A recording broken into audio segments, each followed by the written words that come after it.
This is Resident Evil 2 Remake. We're here on Xbox Series S. Be sure to like the video. Subscribing is great as well. So this is the special sort of next-gen upgrade that we've been given for the game on the platform. And that means we get a few different options when it comes to improving that gameplay experience in many, many exciting ways. So first off, basically across the board, we're getting a reconstructed, or well, checkerboard 1440p, and your mileage will vary based on which sort of option you go for. Ooh, lots of food in there. So the way you change things is by going to the options and then down to graphics. But keep in mind, you have to do this from the main menu, so we will be kind of jumping out and switching between the different modes. So we started here with the 1440p 60 FPS ray traced mode. There's also 1440p 60 FPS no ray tracing, and a 1440p 120 FPS high frame rate mode. So keep in mind that the ray tracing cannot be on when you are playing at 120 FPS. There is also HDR support, and there are numerous cool challenges and ways to play. Now, within the experience, it is best for Series S that you do have VRR support kind of enabled, as it will make sure that you are getting, a smooth frame rate, because you might, depending on what you're going for, at times get some dips here or there when it comes to the performance of the game. Just keep that in mind. So it's a very atmospheric, spooky, creepy game. There's puzzle solving, there's zombies to deal with. There's also spatial sound, Dolby Atmos support, we talked about HDR. And yeah, so you kind of get two perspectives. It's the September of 1998, with a city plunging into chaos as flesh-eating zombies roam the streets. So you are trying to figure out what exactly is happening. You are trying to deal with the zombie threat, and you're mostly trying to survive. It's not going to be an easy task, as danger is lurking around every corner, from intensive scares to, hidden secrets, but it does recreate that iconic, classic, and well-loved Resident Evil 2 experience, and I think it does so in a very beautiful way, because this is such a massive improvement when it comes to, the changes in technology and just how much stuff has actually been adjusted over time. Okay, I really should have looked at that. One on each side of your desk. What? Good luck, Leon. Do I actually have this? Do I actually have to problem solve this? I don't really want to problem solve this. Anyways.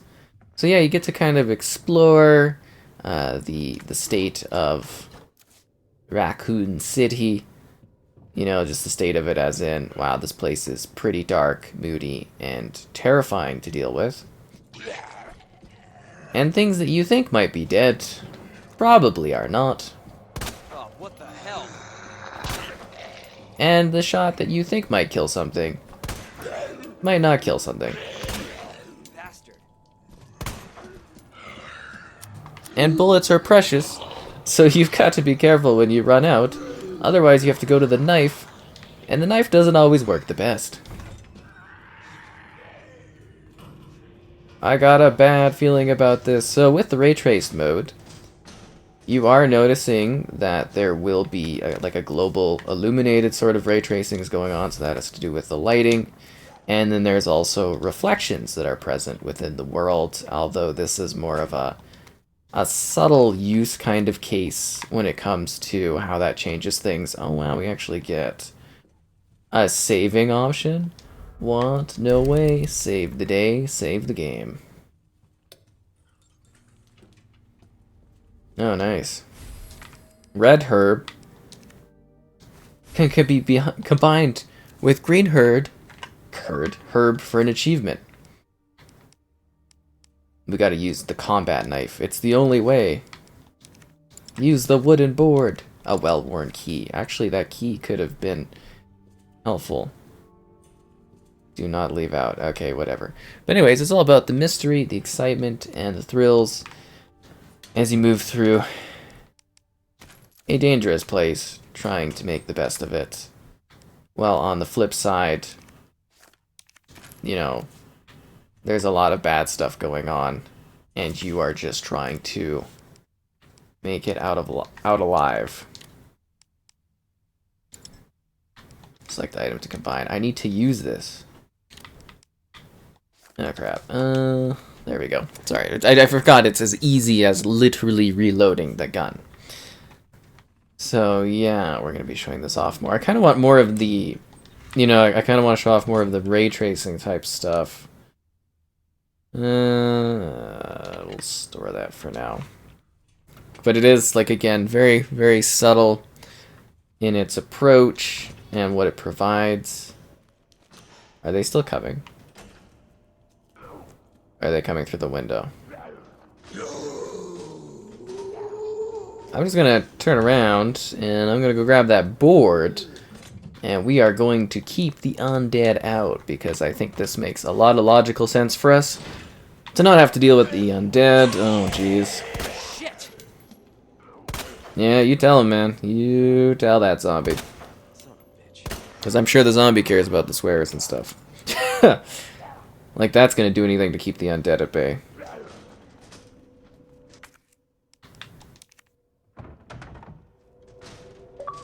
I did it mostly because I knew it would be an achievement. Anyways, yeah, that'll hold them for sure. Hope this is kind of giving you a look at it. I know it's pretty dark in here, but it is a lot of the game. It is a Resident Evil experience. The bigger question is, are you actually dead, or are you going to bite at my toes?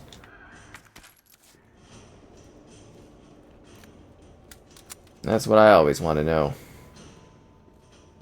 as you explore a rather dangerous place that is very unforgiving. But I don't know, I think they did a pretty good job with this. I definitely am appreciative that they went back and they upgraded this game. Because just for longevity's sake, having a game like this that they did all this improvement, all this work for, it's nice that, the console version is actually going to be, keeping up with the times visually and everything like that. There we go. That's what I was trying to get to. Are you kidding me?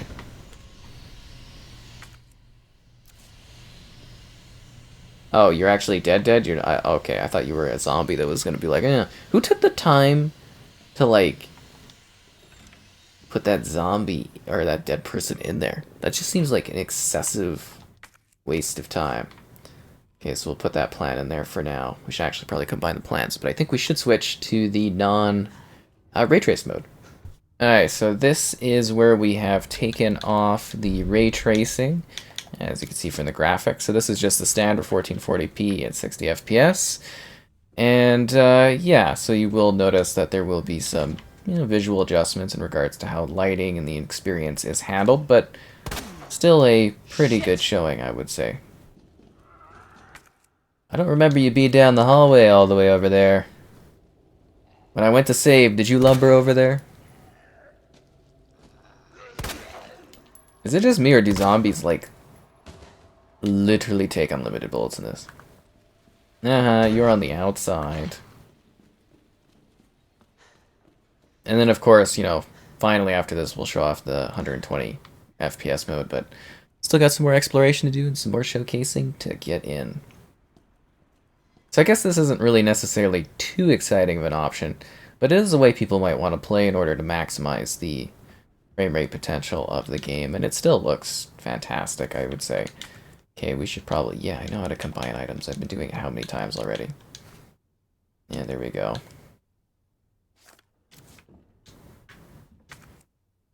Gotta have that ammunition, otherwise you're gonna die. Just you can knife your way through everything, but that doesn't work out too well. I love all the details within the environments of this game too.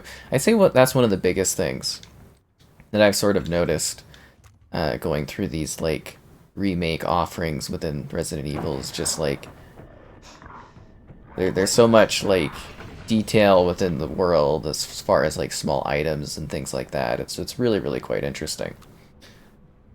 I've got a bad feeling about this one. I don't know about you guys. I would say the Series S version of this game actually looks really, really good. I know it's a single-player focused thing, but I would say it's actually quite an impressive offering. Really, we're like... we don't really need the board, I guess. All I know is if you guys know what I know, got a bad feeling about all of this. And here's a well-lit area, but I will say, you know, you would think that there would be a bigger drop in resolution quality, but no, they've actually done a really good job of keeping it up and making sure that this version of the game looks so good.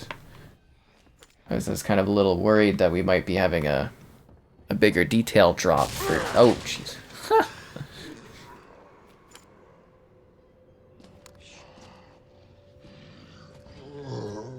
There's so many zombies. I'm not ready to face all the undead yet.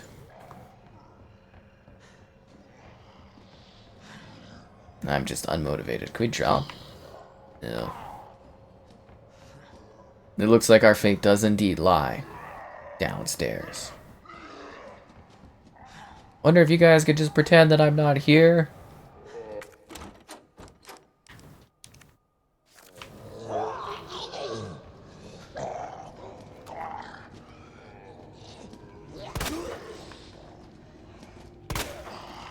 Son of a bitch. Yeah, it's not like I'm missing these shots. Well, I'd miss that one. The attention to detail with the bullet hole is amazing, though. The sad thing is you don't know if they've even died. Yeah, she just got right back up. I'm starting to think these zombies don't like to stay dead. Oh, another puzzle that you have to solve. Orientation letter. Dun, dun, dun. Officer's notebook. So what are we looking at here actually? So this is the horse thing. Okay. So the horse thing is fish, scorpion, something.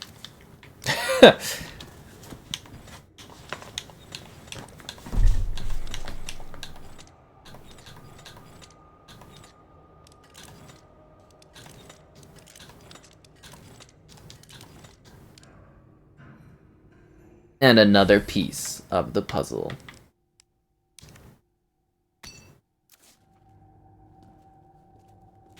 There we go, guys.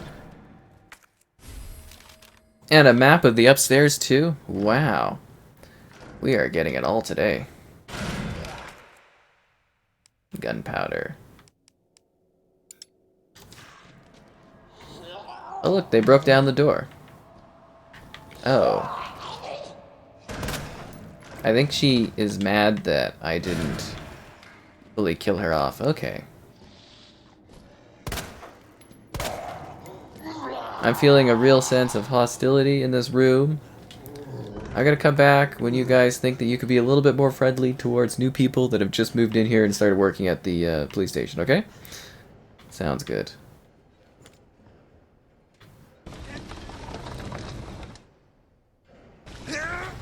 Actually, I think we need to move it the other way, my friend.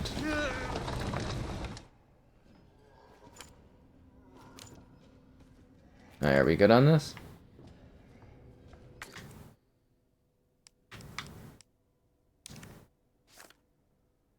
Oh, we need like a lever thing. Ah.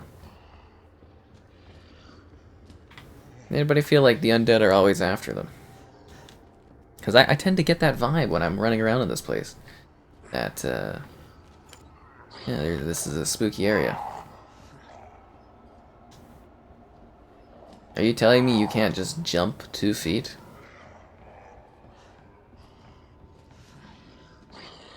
I always knew a lack of athleticism was going to kill my poor character. Should have trained harder with the other police officers. That's on me.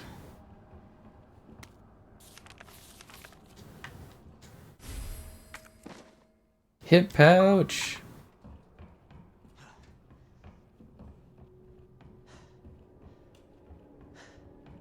I guess we could grab that board now.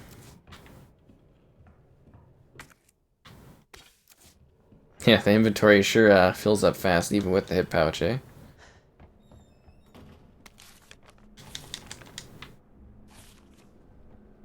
Got a bad feeling about all of this. Real bad feeling. Because I think we left some unhappy customers. A fancy looking key?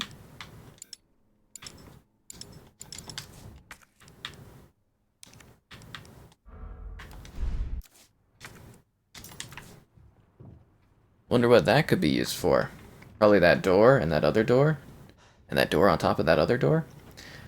But I think with that, we're going to be switching over to showing off the 120 FPS option so that you can see the smooth fluidity of the experience in action within the game, because that is really, really nice to have and just see the difference in visual quality. So this is the 120 hertz mode. So once again, we go to options, graphics, and you see we have the high frame rate mode on. As mentioned, it's 1440p, reconstructed, 120 FPS. And you know what? It probably gets pretty close to that. Maybe it dips down to like 100 or something like that. You got VRR, it's going to help a lot too. Are you ever going to die? Like, ever actually going to stay dead? So, and for context, you know, obviously, can those boards actually get broken down? YouTube doesn't support 120 FPS. I can't record at 120 FPS, so I am playing at the 120 hertz, and then you are just seeing kind of how it looks and everything like that. I'll talk about how it feels, which is incredibly fluid. I mean, when you're playing shooters, like, high frame rates are incredible. Seriously, like, getting that smooth 120 FPS is just fantastic. For a shooter game, it feels way better, it feels way more reactive, it feels way more realistic. Now, for this type of game, you know, the biggest thing is, obviously, you know, trying this out is really, really cool. It's amazing that we're getting a single player or a selection of single player games that are providing this kind of, you know, frame rate option. I think that is personally fantastic to me, that we have this available to us. Now, that being said, you know, it is really cool also that we have a ray tracing option, that we also have an option that just really prioritizes, you know, the visual fidelity and everything like that with the steady frame rate to the max. That's really, really cool too. So I would definitely recommend, you know, giving this a try, seeing if you like, you know, playing it like this, because it really doesn't, you know, this entire game really isn't impacted too much by, you know, what mode you go for. It really comes down to personal choice, but I think getting those crazy frames is something that could totally be worth it for a lot of players, because it feels so smooth, just the way you pan and you react and the shooting and everything like that. It just looks and feels fantastic. It really does. It is such a phenomenal upgrade. Do we not include the thingy here, or do we include... Oh, we might include the thingy down here. I don't know, it feels really, really nice to play and everything like that. Oh, we're getting a cutscene here. Skip. And the second piece of the puzzle, which means we have one more thing to collect. What do you think about that, buddy-o? Yeah, looks like our young rook can get things done, and is happy to do so. Gotta find those medallions. That is some interesting visual effects kind of going on there. So now we have this other area that we are going to have to figure out where the last of the medallions is, as we continue to explore within the Resident Evil land. But it's mostly just a small look at the 120 hertz mode, because again, it feels as though not a full amount of people really will get to appreciate this mode, but it is something that is a top-notch addition to this game and to this series. I'm glad that the collection of, you know, remakes, remasters, or whatever actually did provide this for us, and I think that's just really awesome to see. We could have went back and used that key on that other room too, right? Ooh, where will it go? I do also notice there's some like weird artifacting type things on some stuff as you move in the 120 hertz mode. Just a bit strange, but something